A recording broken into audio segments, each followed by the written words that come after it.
माझं नाव सोहम आहे. हनीमूनच्या रात्री जेव्हा मी माझ्या खोलीकडे जात होतो तेव्हा आईने मला थांबवून सांगितलं, बेटा सोहम, तुझी बायको नेहा अजून खूपच लहान आहे. तिला पूर्णपणे मोठं होण्यासाठी अजून 5 वर्ष लागतील.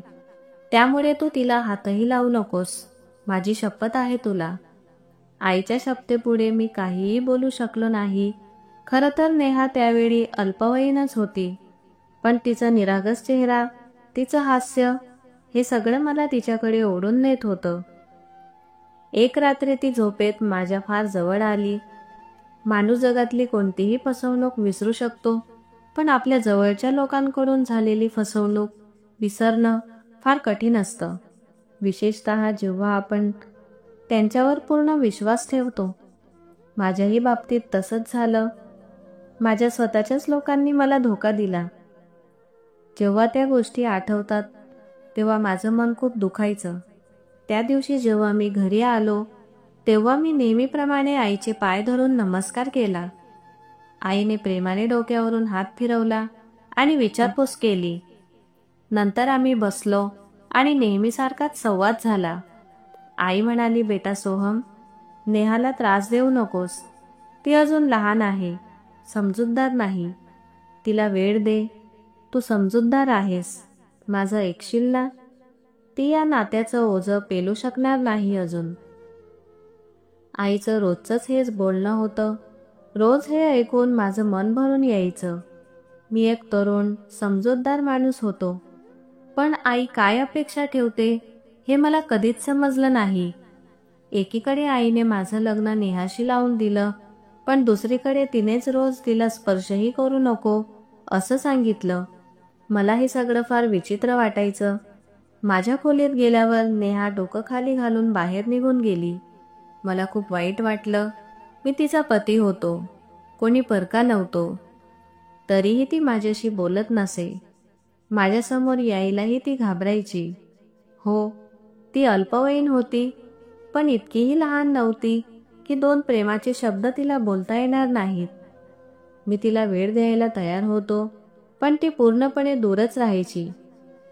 तर मित्रांनो, मी तुम्हाला एक गोष्ट सांगू इच्छितो. माझी बायको नेहा, तिचं वय 17 वर्ष होतं. म्हणजेच ती 18 वर्षाची व्हायला अजून 1 वर्ष बाकी होता. आणि माझं वय होतं 25 वर्ष. तेव्हा मी फक्त विचारात पडलो की हे नातं नक्की कसं चालणार. माझ्या मनात प्रश्नांचा गराडा झाला होता. हो, मला माहिती होतं की नेहा अजून लहान आहे, पण मी काही रस्त्यावरील टपोरी नव्हतो की तिला त्रास देईन, तिच्यावर बळजबरी करीन. आता तर मला माझ्या आईवरच राग यायला लागला होता. हे सगळं तिच्यामुळेच घडलं होतं. आईच्या रोजच्या सल्ल्यांमुळे नेहाचंही मन बिघडलं होतं. त्यामुळे ती कायम माझ्यापासून दूर राहायची, लपायची. कधी कधी वाटायचं ती खरंच अजून खूपच निष्पाप आहे, तिला काहीच कळत नाही. म्हणून मी कधीच तिच्यावर जबरदस्ती करण्याचा विचारही केला नाही. तरीही ती माझ्यापासून घाबरायची. पण सत्य हेच होतं की ती माझी पत्नी होती. तिच्यावर माझा अधिकार होता. आम्ही एकाच खोलीत झोपायचो. रात्री ती माझ्या इतक्या जवळ झोपायची की मला झोपही लागायची नाही. पण आईच्या शपथेपुढे मी काहीही करू शकत नव्हतो. आई म्हणायची, नेहाला किमान 5 वर्ष दे. जेव्हा ती 21 वर्षांची होईल तेव्हाच तिच्याशी शरीर संबंध ठेव. पण मला एक गोष्ट अजिबात समजत नव्हती. जर तिच्याशी नातं जोडायचं नव्हतं तर मग आईने माझं तिच्याशी लग्नच का लावून दिलं? थोडे थांबली असती, काही बिघडलं नसतं. माझ्या आठवणीत लग्नाच्या पहिल्या रात्री सुद्धा असंच झालं होतं. आईने मला आपल्या खोलीत बोलावलं आणि एक सोनेरी अंगठी दाखवत म्हणाली, ही अंगठी मी तुझ्या बायकोसाठी घेतली होती, लग्नाच्या पहिल्या रात्रीसाठी. पण मी ती अजून देणार नाही. ती माझ्याकडेच ठेवीन, कारण नेहा अजून खूप लहान आहे. तिला वेळ दे. ती मानसिक आणि शारीरिकरित्या या नात्यासाठी तयार होऊ दे. तेव्हा मी दुःखी नजरेने आईकडे पाहिले. हे लग्न आईच्या इच्छेने झालं होतं. त्या रात्रीसाठी मी अनेक स्वप्न पाहिली होती. माझं मन तिच्या सहवासासाठी आतुर झालं होतं. पण आईने माझे सगळे स्वप्न चक्काचूर करून टाकले. माझ्या चेहऱ्यावरची उदासी पाहून आई म्हणाली, बाळा, थोडा वेळ थांब. जेव्हा नेहा या नात्याला समजून घेईल, मोठी होईल, तेव्हा तू तुमचं वैवाहिक आयुष्य नीट सुरू कर. जेव्हा ती तयार होईल तेव्हाच तिचा स्वीकार कर. तू काही चूक करू नकोस, नाहीतर समाजात तोंड दाखवायला जागा उरणार नाही. हे ऐकून मी आश्चर्यचकित झालो. आपल्या तरुण मुलाचं लग्न करून ठेवून अशी विचित्र भाषा आई कशी काय बोलू शकते? मी तरुण होतो, माझ्याही भावना होत्या. मी स्वतःला कसं रोखून धरावं? तेव्हा रागाने आणि नाराजीने मी आईकडे पाहिलं आणि म्हणालो, आई, जर नेहा अजून लहान आहे, या नात्यासाठी अजून तयार नाही, तर तिला माझ्या आयुष्यात का आणलंस? या जगात मुली संपल्या होत्या का?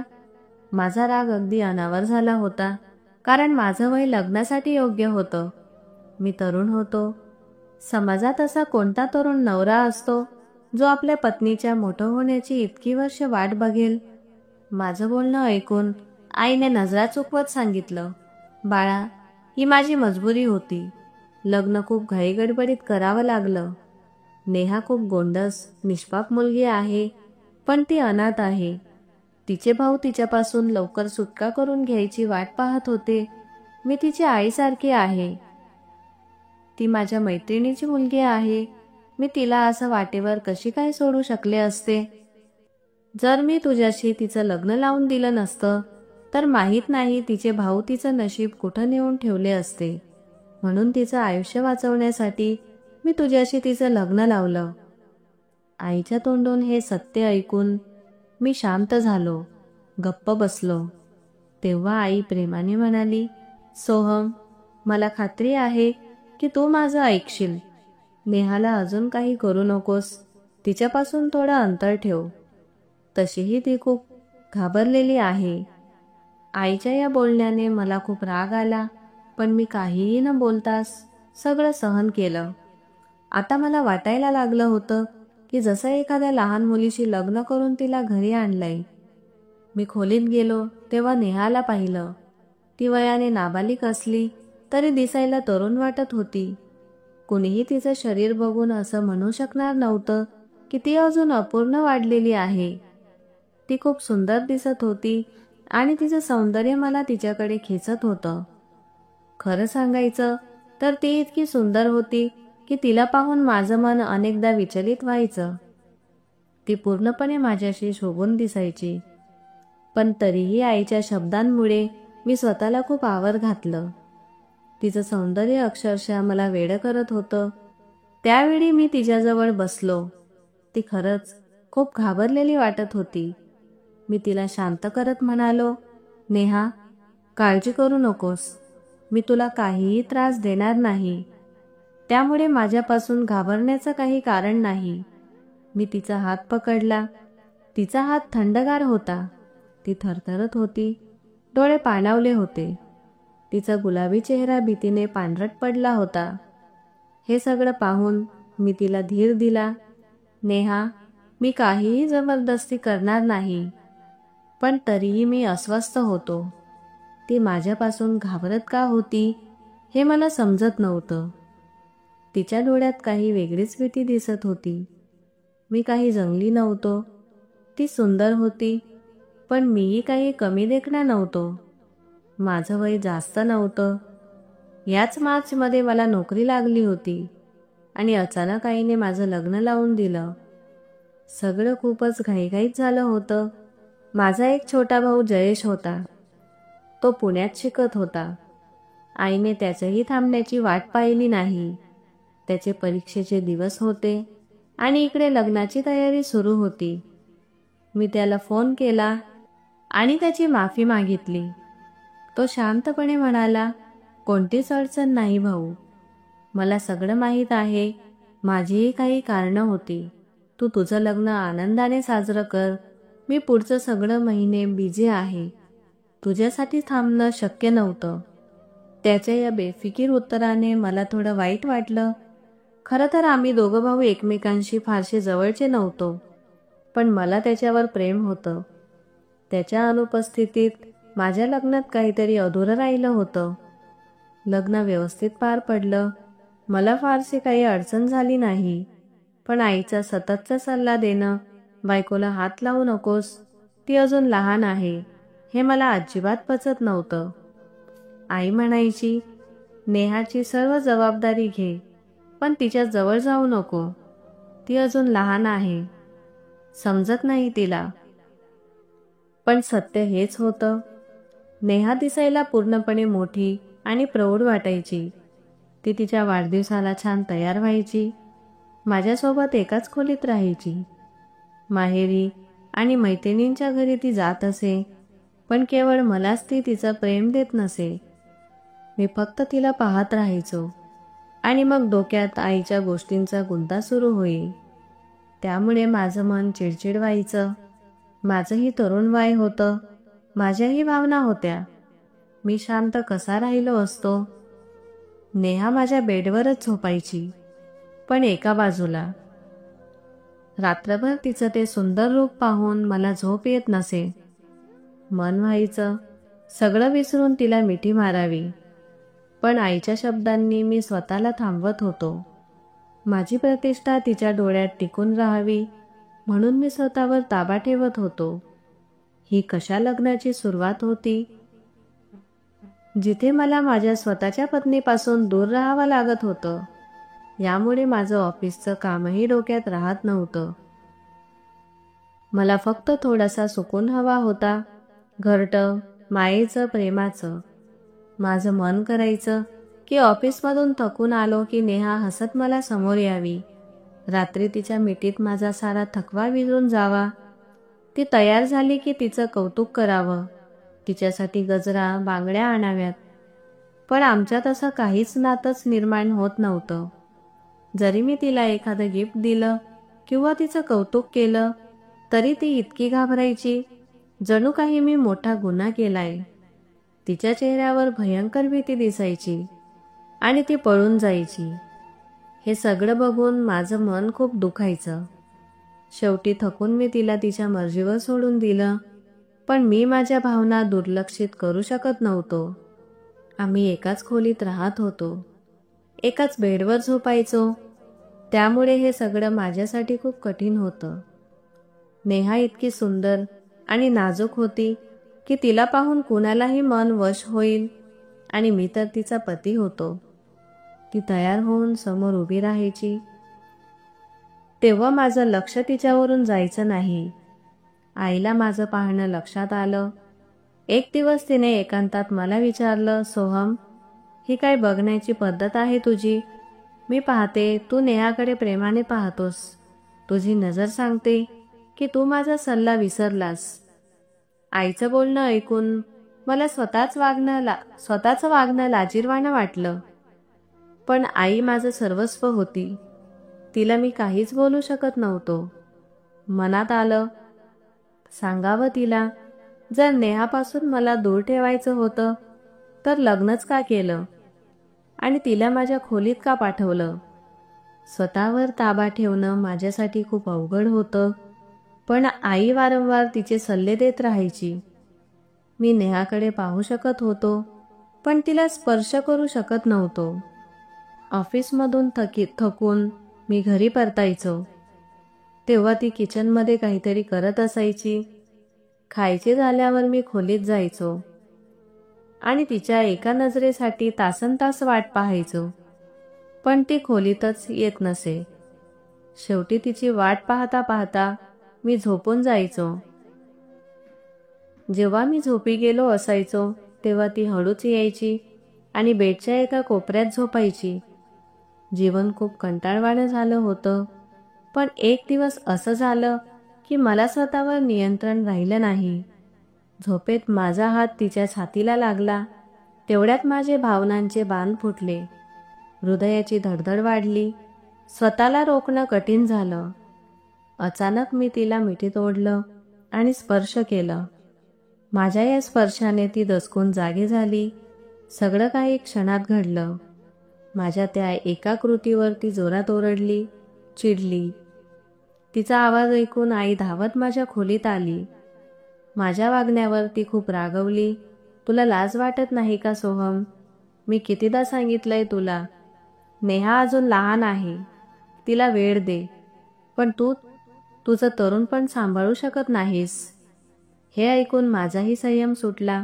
मी म्हणालो, आई, जर तू नेहा आणि मला एकत्र येऊ द्यायचं नव्हतं तर मग लग्नच का केलं? स्वतःच्या पत्नीच्या जवळ जाणं ही तर एक नैसर्गिक भावना आहे. ही भावना कोणतं पाप नाही. तुला हेच कळत नाही का की नवरा बायकोमध्ये असा स्पर्श चुकीचा नसतो? मला खूप राग आला होता, पण तरीही मी आईला उत्तर देणं टाळायचो. तिच्या शब्दांचा मान ठेवायचो. पण त्या रात्री माझा सहनशक्तीचा बांध तुटला. मी चिडून टेरेसवर गेलो. त्या रात्री आई नेहाजवळ माझ्या खोलीत झोपली होती. नेहा हळूच रडत होती आणि आई तिला शांत करत होती. मी टेरेसवर उभा होतो. आईमुळे मी माझ्या बायकोच्या जवळ येऊ शकत नव्हतो. तिला माझं प्रेम देऊ शकत नव्हतो. आणि जेव्हा मी प्रयत्न करत होतो तेव्हा ती घाबरून ओरडायची. मला अजूनही कळत नव्हतं की नेहाला नक्की अडचण काय आहे.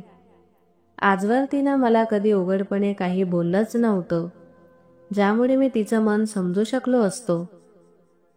दिवस सरत गेले. नेहा दिवसेंदिवस अधिकच सुंदर दिसू लागली. मित्रांनो, मी एक गोष्ट सांगायची विसरलो. माझी एक बहीणही आहे. तिचं नाव रागिनी. नेहा आणि रागिनी खूप चांगल्या मैत्रिणी झाल्या होत्या. रागिनीसोबत ती हसत बोलत होती, फिरायला जायची, नवीन कपडे घालून शॉपिंगला जायची. हे सगळं पाहून माझं मन पूर्णपणे अस्वस्थ व्हायचं. पण तिला याचा अजिबात पत्ता नव्हता.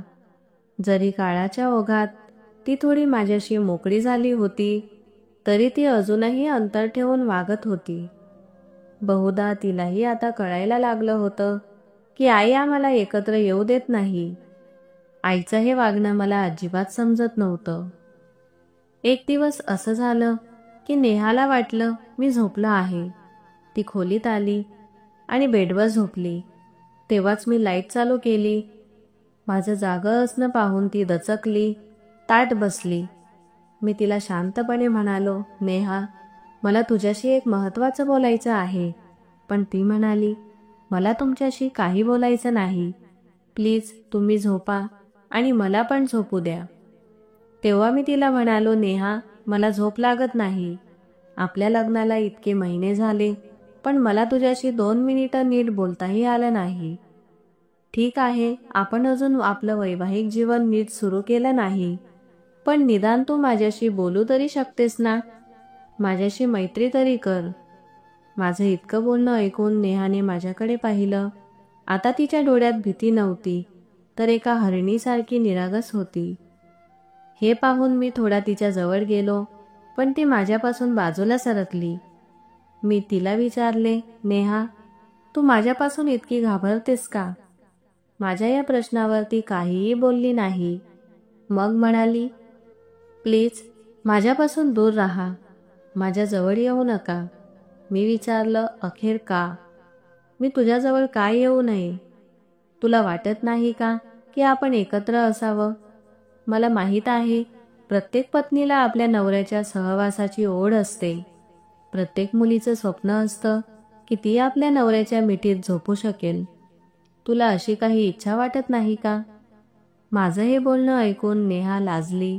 तिचे गाल लाल झाले आणि तिने पटकन आपली नजर खाली केली. मग मी संधी पाहून तिचा हात धरला आणि म्हणालो, नेहा, माझ्यावर विश्वास ठेव. मी काही गुंडगिरी करणारा किंवा अडाणी नाही. मी तुला त्रास देणार नाही, तुला दुखावणार नाही. असं म्हणत मी हळूहळू तिच्या जवळ गेलो. तीही माझ्या या हळूवारतेने थोडी नरमली. पण त्याआधीच अचानक दरवाजावर टकटक झाली. मला लगेचच समजलं, माझ्या या सुंदर क्षणांमध्ये अडथळा आणणारी दुसरी कोणीही नाही, तर माझी आईच असेल. जसा मी दरवाजा उघडला, समोर आई उभी होती. ती रागाने मला पाहत म्हणाली, सोहम, तुझ्या खोलीचा लाईट अजून का चालू आहे? तू अजून झोपलेला नाही? आतून बोलण्याचा आवाजही येत होता, म्हणून दरवाजा ठोठावला. मग तिने नेहाकडे वळून विचारलं, नेहा, तूही अजून जागी आहेस? काय बोलत होता तुम्ही दोघं? मी म्हणालो, आई, मी तुझा सल्ला विसरलो नाही, पण अशा वेळेला खोलीत येणं बरोबर नाही. आई रागाने म्हणाली, तू गप्प बस. मग ती नेहाजवळ गेली आणि म्हणाली, नेहा, तुझी उशी घे आणि सोफ्यावर झोपायला जा. आणि माझा सल्ला लक्षात ठेव, एकमेकांच्या जवळ अजिबात येऊ नका. जर काही चुकीचं ऐकलं तर मी खूप रागवेन. असं बोलून आई निघून गेली. नेहा पण उशी घेऊन सोफ्यावर झोपी गेली. मी तिथेच शांत बसून राहिलो. आईला काय प्रॉब्लेम आहे हे मला काहीही समजत नव्हतं. आता आईने नेहाला माझ्यासोबत बाहेर जाण्यालाही बंदी घातली. ती म्हणाली, नेहा अजून लहान आहे आणि तू, सोहम, एक तरुण मुलगा आहेस. लोक काय म्हणतील? इतकी लहान मुलगी आणि एवढा मोठा नवरा. मला लोकांनी काही बोलावं असं वाटत नाही, म्हणून तू नेहाला घेऊन कुठेही बाहेर जाऊ नकोस. आईच्या या बोलण्यावर नेहाही होकार देत असे आणि ती माझ्यासोबत बाहेर जात नसे. या सगळ्यांमुळे माझे मित्रही आता माझी चेष्टा करू लागले. ते म्हणायचे, सोहम, तू तुझ्या बायकोच्या इशाऱ्यावर नाचतोस. तुला तिच्यासोबत बाहेर जायची पण हिंमत नाही. या सगळ्यांचा त्रास होऊन एक दिवस मी नेहाला रागाने म्हणालो, आज काहीही झालं तरी मी तुला माझ्या मित्राच्या घरी घेऊन जाणारच आहे. तो खूप दिवसांपासून बोलवत आहे. आज मी काही बहाणं ऐकून घेणार नाही. असं म्हणून मी अंघोळीला गेलो, पण परत आलो तेव्हा नेहा खोलीत नव्हती. मी रागाने बाहेर आलो तर ती दुसऱ्या खोलीत आईजवळ बसलेली होती, खूप टेन्शनमध्ये. आईही काहीच चिडून पुटपुटत होती. मी समोर गेलो तर आई म्हणाली, सोहम, मी तुला किती वेळा सांगितलं, नेहावर जबरदस्ती करू नको. ती अजून लहान आहे. अनोळखी लोकांच्या घरी गेली तर घाबरेल. हे ऐकून मला नेहावरही राग आला. मी म्हणालो, नेहा, तुला आईकडे हे सगळं सांगायची काय गरज होती? तू शांतपणे माझ्यासोबत आली असतीस तर आईला कळलंच नसतं. माझं हे बोलणं ऐकून आई रागाने माझ्याकडे बघू लागली. पण यावेळी मी आईच्या रागाची पर्वा न करता स्पष्टपणे म्हणालो, आई, ही माझी बायको आहे. मी तिला एकटी सोडणार नाही आणि मला खात्री आहे मी तिला काही त्रास देणार नाही. उलट माझा मित्र खूप चांगला आहे, मी त्याला नाही म्हणू शकत. तेव्हा आईला माझा राग कळाला तर ती थोडी नरम झाली आणि प्रेमाने म्हणाली, बेटा, तू समजूतदार आहेस. मजबुरीतच मी नेहाचं लग्न तुझ्याशी लावलं. पण माझी इच्छा आहे की तू काही काळासाठी विसरून जा की तुझं लग्न झालंय. तू थोडा वेळ थांबू शकत नाही का? ही काही फार मोठी गोष्ट नाही. आईचं हे बोलणं ऐकून मी आश्चर्यचकित झालो, कारण जी आई स्वतः माझं लग्न करून देऊन गेली तीच आता मला सांगत होती की स्वतःला अविवाहित समजावं. माझं मन खूप खचून गेलं, कारण मी घरातला मोठा मुलगा होतो. बाबांना मी लहानपणीच गमावलं होतं. पण शेती, जमीन जुमल्यामुळे आम्हाला कधी पैशाची अडचण आली नाही. बाबा गेल्यानंतर मी अगदी एकटा पडलो. बाबा गेले तेव्हा मी फक्त 7 वर्षांचा होतो. तेव्हा मला नेहमी असं वाटायचं की आई माझ्या भावाला आणि बहिणीला जास्त प्रेम देते. मी तक्रार केली की आई म्हणायची, तू मोठा आहे, तुझे भाऊ बहीण अजून लहान आहेत, त्यांना आईची जास्त गरज आहे. मग मी रडत रडत स्वतःला शांत करायचो आणि आई मात्र त्यांच्यामध्ये रमलेली असायची. मोठा होत गेलो तसं मला स्पष्ट वाटू लागलं की आई मुद्दाम मला दुर्लक्ष करते आणि जयेश आणि रागिनीकडेच लक्ष देते. माझा रंग लहानपणी सावळा होता, पण आई मात्र गोरी होती. पण वाढदिवसाच्या वेळी, म्हणजे जसजसं वय वाढलं तसं माझं शरीर सौष्ठव आणि रंग खुलत गेला आणि मी देखणा तरुण झालो. अगदी बाबांसारखा मोठा झाल्यावर लोक मला पाहून सुंदर म्हणायचे. पण भावंडांच्या शेजारी माझा रंग फिकट वाटायचा. यामुळे मी एकटा आणि बाजूला पडलेला राहायचो. माझं कोणत्याच भावंडाशी जास्त जमत नसे. मग मला वाटलं की कदाचित आईलाही मी विशेष आवडत नाही, कारण मी गावात राहूनच शिक्षण घेतलं. पण जयेशला लहानपणीच पुण्यात शिकायला पाठवलं गेलं. माझ्यासाठी हेही एक अन्यायच वाटत होतं. तेव्हा आईने मला समजावत सांगितलं, बेटा, तू मोठा आहेस म्हणून घराला तुझी गरज आहे. जयेश अजून लहान आहे, त्याच्यावर इतकी जबाबदारी देणं योग्य नाही. मग मी मनाशी ठरवलं की मी मोठा आहे तर घराची जबाबदारी माझ्यावरच आहे, आणि मी गप्प बसलो. पण आईचं वागणं दिवसेंदिवस विचित्र होऊ लागलं. लग्न झाल्यानंतर तर तिचं वागणं एकदमच विचित्र होऊ लागलं. आता फक्त एका मित्राच्या घरी जेवायला जायचं होतं आणि त्यावरून एवढा तमाशा झाला. हे सगळं मनात घेऊन मी विचारात हरवून गेलो आणि रागाच्या भरात घरातून बाहेर पडलो. सरळ माझ्या मित्र आदित्यच्या घरी गेलो. आदित्य मला पाहून थोडा चकित झाला आणि म्हणाला, अरे, भाभीला का नाही आणलंस? मी सगळी तयारी करून ठेवली होती. मला खूपच लाज वाटली.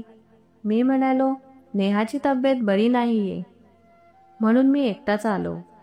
त्यावर आदित्य मला आश्चर्याने बघायला लागला आणि म्हणाला, काय झालंय सांग ना मला. मी आधी टाळण्याचा प्रयत्न केला, पण त्याने माझ्या डोळ्यात पाहून कदाचित ओळखलं की काहीतरी गंभीर आहे. मग तो म्हणाला, नक्की काहीतरी गडबड आहे. मला वाटतं सोहम, तुझं वैवाहिक आयुष्य काही ठिकाणी बिघडलंय. काही ना काही अडचण चालू आहे, कारण तू अजिबात आनंदी दिसत नाहीस. त्याचं हे बोलणं ऐकून मी शांतपणे खाली मान घालून बसून राहिलो. आता मी त्याच्या बोलण्याकडे दुर्लक्षही करू शकत नव्हतो. खरंच मी माझ्या लग्नात सुखी नव्हतो. हे लग्न माझ्यासाठी ओझं बनून गेलं होतं. आदित्यच्या प्रश्नावर मला जे राग अनेक दिवसांपासून मनात दडपून ठेवले होते, ते सगळं उफाळून आलं. मी त्याला आई आणि नेहाविषयी सगळं काही सांगून टाकलं. आईचा हा अन्याय मला तिच्यापासून दूर करत होता. हे सगळं ऐकून आदित्यही चकित झाला. तो म्हणाला, तुझ्या आईचं वागणं खूपच विचित्र आहे यार. उलट आईनेच नेहाला समजावून सांगायला हवं होतं, पण तीच तिला तुझ्यापासून दूर ठेवते. मी शांतपणे त्याचं बोलणं ऐकत होतो, कारण मी आजवर कोणाकडून आईबद्दल असं काही ऐकलं नव्हतं. आज मला आईवर खूप राग आला होता. तेव्हा आदित्य हसत म्हणाला, मला तर तुझी अवस्था पाहून हसू येतंय रे. तू कसा नवरा आहेस? स्वतःच्या बायकोला वशात ठेवू शकत नाही. ती तुझ्यासोबतच झोपते आणि तरीसुद्धा तू तिला हात लावला नाहीस. मला विश्वास बसत नाही की तू इतक्या रात्री तिच्याशिवाय कशा घालवल्यास. तूच म्हणतोस की तुझी बायको अजून अल्पवयीन आहे आणि तरीसुद्धा तू तिला सांभाळू शकत नाहीस. त्यावर मी त्याला म्हणालो, आदित्य, माझी थट्टा करू नको. मला एखादा सल्ला दे. असं काय करू जेणेकरून नेहा स्वतःहून माझ्यावर प्रेम करेल, माझ्या जवळ येईल. माझं बोलणं ऐकून तो विचारात पडला. खरं तर त्याचं लग्न झालं होतं, म्हणून मी त्याला म्हटलं, असा काही उपाय सांग की ती माझ्यावर जीव ओवाळून टाकेल आणि माझ्या जवळ येईल. पण त्याने एक विचित्र सल्ला दिला. त्याचं बोलणं ऐकून मी घाबरलो आणि म्हणालो, नाही रे यार, मी असं काही करू शकत नाही.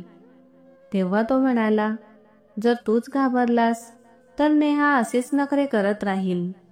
ती लग्न झालेली स्त्री आहे, काही लहान मुलगी नाही. जर तू सतत आईबाबांच्या विचारात राहिलास तर ती तुला आयुष्यभर झिजवत राहील. हे ऐकून मी विचारात पडलो. त्या दिवशी जेव्हा मी घरी पोहोचलो तेव्हा नेहा खोलीत झोपली होती. मी तिला पाहू लागलो, पण आता माझी आतली अस्वस्थता मला आवरता येत नव्हती, कारण आमचं लग्नाला आता 5 महिने होऊन चालले होते. ती तिच्या माहेरच्या कठीण परिस्थितीतून आलेली एक साधी मुलगी होती आणि त्या खोलीतील मृदू प्रकाशात तिचं सौंदर्य मला वेडं करत होतं. तेव्हा मी पटकन खोलीतून बाहेर पडलो आणि आईच्या खोलीत गेलो. आई माझ्या वाटेकडेच पाहत होती. मला पाहताच ती म्हणाली, कुठे गेला होतास? किती वेळापासून मी तुला फोन करत आहे. मी म्हणालो, मित्राकडे गेलो होतो. तेव्हा आई म्हणाली, उद्या शनिवार आहे. तुझी बहीण मावशीकडे जाणार होती, पण तू आलाच नाहीस. मी उत्तर दिलं, मी प्रवीणला पाठवलं. प्रवीण माझा चुलत भाऊ होता. माझ्या डोक्यात आदित्यचा सांगितलेला प्लॅन सतत फिरत होता आणि तो प्लॅन मला योग्यही वाटत होता, कारण संधीसुद्धा योग्यच होती. घरात रागिणीसुद्धा नव्हती. मी आईला विचारलं, आई, तू जेवलीस का? आई म्हणाली, हो, मी जेवले आहे. मला उपाशी राहणं सहन होत नाही. नेहासुद्धा जेवली आणि लगेच झोपीही गेली. तिला इतकी झोप येत होती की तिनं मला दूध द्यायचं सुद्धा विसरलं. म्हणून मी अजूनही औषध घेतलेले नाही. हे ऐकताच मी पटकन उठलो आणि म्हणालो, आई, मी तुला दूध गरम करून देतो. तू औषध घे आणि शांत झोप. मग आदित्यच्या योजनेनुसार मी दुधात झोपेच्या गोळ्या टाकल्या आणि ते दूध आईला दिले. मग आईने तिचे औषध घेतले आणि ती गाढ झोपी गेली. मग मी आरामात माझ्या खोलीत गेलो. मग नेहा मला पाहताच घाबरली. नेहमीप्रमाणे ती घाबरली आणि माझ्यापासून दूर जाऊ लागली आणि आई आई ओरडू लागली. मग मी पटकन पुढे गेलो आणि तिच्या तोंडावर हात ठेवला. तरीही ती ओरडली असती तर काय फरक पडला असता? ऐकायला कोणीच नव्हते. मग हळूहळू मी तिला माझे प्रेम जाणवू लागलो. आता ती माझ्या बाहूमध्ये विरघळू लागली, पण तरीही ती मला दूर ढकलण्याचा प्रयत्न करत होती. पण मग तिने माझ्या बाहूंमध्ये स्वतःला सैल करताच मी तिला घट्ट मिठी मारली. मग त्या रात्री मी तिला माझे हक्क दिले. आमच्यात जे काही घडले ते खूप आधी घडायला हवे होते. लग्नाच्या 6 महिन्यानंतर आज माझा मधुचंद्र होता. पण आता माझ्या प्रेमामुळे तिची सर्व भीती संपली होती. पण नंतर तिने मला जे सांगितले ते मला पूर्णपणे स्तब्ध करून टाकले. मग मला समजले की ती मला इतकी घाबरत का होती. ती माझ्यापासून का पळून जायची? मग जेव्हा मी सकाळी उठलो तेव्हा नेहा शांत बसली होती. आई माझ्याकडे रागाने पाहत होती. जरी मी कोणताही गुन्हा केला नव्हता तरीही मी तणावात होतो. आई रागाने म्हणाली, सोहम, मी तुला मनाई केली होती. मग तू नेहाला जबरदस्ती का केलीस? मग आई रागाने माझ्याकडे भिंतीसारखी पाहत होती. मग नेहा डोके टेकवून बसली होती. जरी रात्री तिचा मूड चांगला होता, पण मला माहीत नाही की आईने तिला काय शिकवले, की रडण्याने तिचे डोळे सुजले होते. मग नेहा आईला सांगू लागली की तो माझ्याशी जबरदस्तीने वागला. मी त्याला खूप थांबवण्याचा प्रयत्न केला, पण त्याने ऐकले नाही. पण मग आईने जे काही सांगितलं त्याने मी पूर्णपणे हादरलो. मी मोठमोठ्या डोळ्यांनी आईकडे पाहू लागलो. आई म्हणाली, मी तुला सांगते, आत्ताच नेहाला घटस्फोट दे. तू या मुलीच्या लायकीचा नाही. हे ऐकताच मी जणू दगडासारखा निश्चल झालो आणि हे ऐकून नेहाही पहिल्यांदाच घाबरली. पण लगेच ती हसू लागली आणि आईकडे पाहू लागली. तेव्हा मी म्हटलं, आई, मला माफ कर. मला नेहाच्या संमतीशिवाय असं काहीही करायला नको होतं. पण विश्वास ठेव, नेहा माझ्यासोबत आनंदी होती. मी तिला कुठलाही त्रास दिला नाही. हे आमच्या नात्याचं स्वाभाविक पाऊल होतं आणि आम्ही काहीही चुकीचं केलं नाही. मग मी घटस्फोट का द्यायचा? पण आई तिच्याच म्हणण्यावर ठाम होती. तू तिला घटस्फोट दे. मी तुझं लग्न दुसऱ्या मुलीशी लावून देईन, जी तुझ्या वयाची असेल. फक्त नेहाला सोडून दे. मी अजूनही चक्रावून गेलो होतो, कारण आई वारंवार घटस्फोटाच्या गोष्टी करत होती. तेव्हाच नेहा रडायला लागली आणि म्हणाली, नाही नाही, असं करू नका. कृपया मला घटस्फोट देऊ नका. यापुढे मी तुमची एकही तक्रार आईकडे करणार नाही. माझ्याकडून चूक झाली की मी तक्रार केली. फक्त मला घटस्फोट देऊ नका, कारण माझ्या भावांना माझी गरज नाही. मी जर घटस्फोट घेऊन माहेरी गेले तर माझ्या वहिनी मला घरात राहू देणार नाही.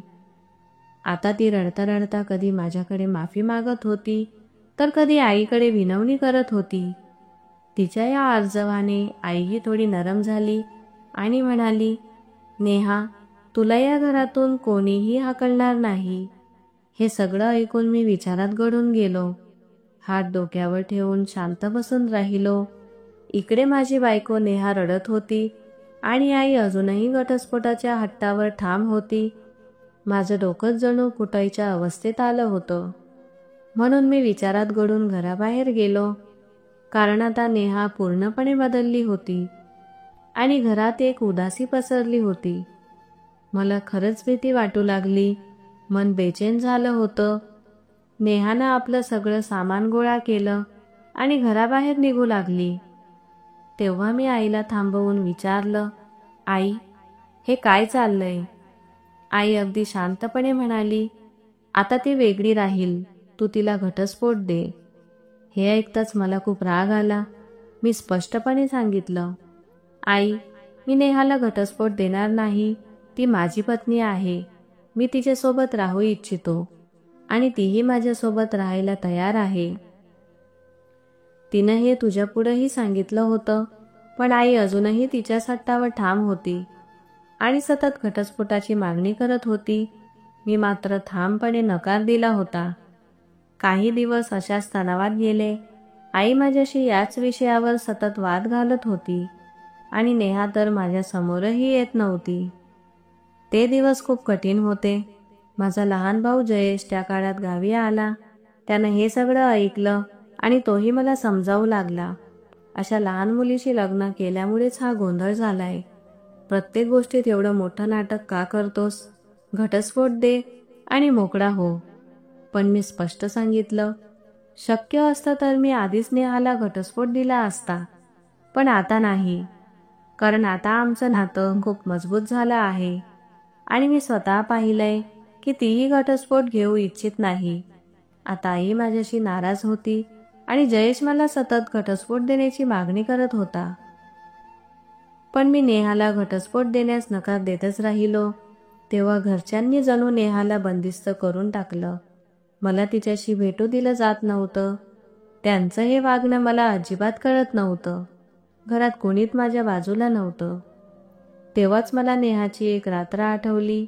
तिनं त्या रात्री आनंदी असताना मला सांगितलं होतं, सोहम, तू खरंच खूप चांगला आहेस. पण आई म्हणायची की तू वाईट आहे. तुझ्यासोबत राहणं योग्य नाही. तू स्त्रियांचा सन्मान करत नाही. जबरदस्ती करशील, त्रास देशील, ओरबाडशील. म्हणजे माझ्या स्वतःच्या आईने नेहाला माझ्याबद्दल असं सांगितलं होतं. हे ऐकून मी हादरलो. त्या रात्री नेहा खूप खुश होती आणि ती मला सगळं सांगत होती. माझ्या मनात प्रश्न उभा राहिला, आईने नेहाला माझ्याबद्दल असं वाईट का सांगितलं असेल? मग एक दिवस जयेशही प्रचंड तणावात आला आणि म्हणाला, नेहाला घटस्फोट दे आणि घरात शांतता आण. तेव्हा जयेश आईशी वाद घालू लागला आणि अखेर सत्य समोर मांडलं. आणि जे सत्य त्या दिवशी समोर आलं त्यानं जणू माझ्या डोक्यावरचं आभाळच कोसळलं. सत्य हे होतं की जयेशला नेहावर प्रेम होतं, पण त्याला शिक्षणासाठी बाहेर जावं लागणार होतं. तो घर सोडण्याआधीच त्याने आईला नेहाविषयी सगळं सांगितलं होतं आणि नेहाही यासाठी तयार होती. पण अचानक नेहाच्या आईचा मृत्यू झाला. तेव्हा तिच्या वहिनीला तिला लवकरात लवकर लग्न लावून द्यायचं होतं आणि घराबाहेर काढायचं होतं. आईला हे कळताच ती तणावात आली. नेहमीप्रमाणे आईनं माझा उपयोग केला. त्यानंतर तिनं माझं लग्न नेहाशी लावून दिलं. आईचा प्लॅन होता की मला नेहापासून दूर ठेवायचं आणि जयेश परत आल्यावर मला घटस्फोट द्यायला लावून नेहाचं लग्न त्याच्याशी करायचं. हे सत्य समजल्यावर माझ्यावर जणू आभाळच कोसळलं. कोणती आई आपल्या मुलासोबत असं करू शकते? हे माझ्या डोक्यातच बसलं नाही. एका मुलासाठी दुसऱ्या मुलाचा वापर. मी खूप दुखावलो. आईकडे पाहून शांतपणे विचारलं, आई, तू असं का केलंस? तेव्हा आईने जो उत्तर दिलं ते अजूनच धक्कादायक होतं. ती म्हणाली, सोहम, तू माझा मुलगाच नाही, तू माझ्या नवऱ्याच्या पहिल्या बायकोचा मुलगा आहे. तुझ्या बापानं माझ्या मुलांना कधी आपलं मानलंच नाही. सगळी मालमत्ता तुझ्याच नावावर केली. मग मी तुझ्यावर प्रेम कसं करणार? हे ऐकताच मी अवाक होऊन तिच्याकडे पाहत राहिलो. मी तिला कायम माझी खरी आई समजत आलो होतो, पण ती तर माझी सावत्र आई निघाली. माझा भाऊ जयेश आणि बहीण रागिनी, ज्यांनी माझ्या वडिलांच्या संपत्तीवर मला गृहीत धरून ऐश केली, त्यांनी मला वापरून घेतलं. आता मी इतका दुखावलेलो होतो की एक क्षणही मी तिथे थांबू शकत नव्हतो. शांतपणे मी माझ्या खोलीत गेलो आणि त्या सगळ्या स्वार्थी नात्यांना मनातून काढून टाकलं. मग मी नेहाकडे गेलो आणि विचारलं, नेहा, तूच सांग, तुला माझ्यासोबत राहायचं आहे की जयेश सोबत? तू सांगितलंस तर मी तुला घटस्फोट देईन. तेव्हा नेहा म्हणाली, मला तुमच्यासोबतच राहायचं आहे. तशी ती अजूनही निरागस होती. तिला फक्त आधाराची गरज होती. त्या कठीण काळात ती आईच्या बोलण्याने घाबरायची, कारण आईनं तिच्या मनात माझ्याविषयी वाईट प्रतिमा तयार केली होती. पण आता जेव्हा तिने स्वतःहून माझ्यासोबत राहायची इच्छा व्यक्त केली, तेव्हा मी नेहाला घेऊन दुसऱ्या घरात राहायला गेलो. जरी मी आजही माझ्या बहिणीसाठी काही खर्च पाठवतो, ही गोष्ट फक्त ती आणि मी जाणतो, तरीही त्या नात्यामध्ये पुन्हा प्रेम निर्माण झालं नाही. आता मी त्या सगळ्या सावत्र नात्यांपासून कायमचा दूर झालो आहे. जे लोकांनी आयुष्यावर माझा वापर केला, त्यांना मी मागे सोडून दिलं. पण देवाने मला नेहाच्या रूपाने एक सुंदर भेट दिली. आज माझी बायको नेहा माझी खूप काळजी घेते, माझं ऐकते आणि मीही तिच्यावर खूप प्रेम करतो. आता आम्ही दोघंही आनंदाने आयुष्य जगत आहोत. तर मित्रांनो, आशा आहे की ही कथा तुमच्या मनाला स्पर्शून गेली असेल. कथा आवडली असेल तर कृपया या व्हिडिओला लाईक करा आणि चॅनलला सबस्क्राईब करायला विसरू नका. आपण पुन्हा भेटूया एका नवीन कथेसह. धन्यवाद.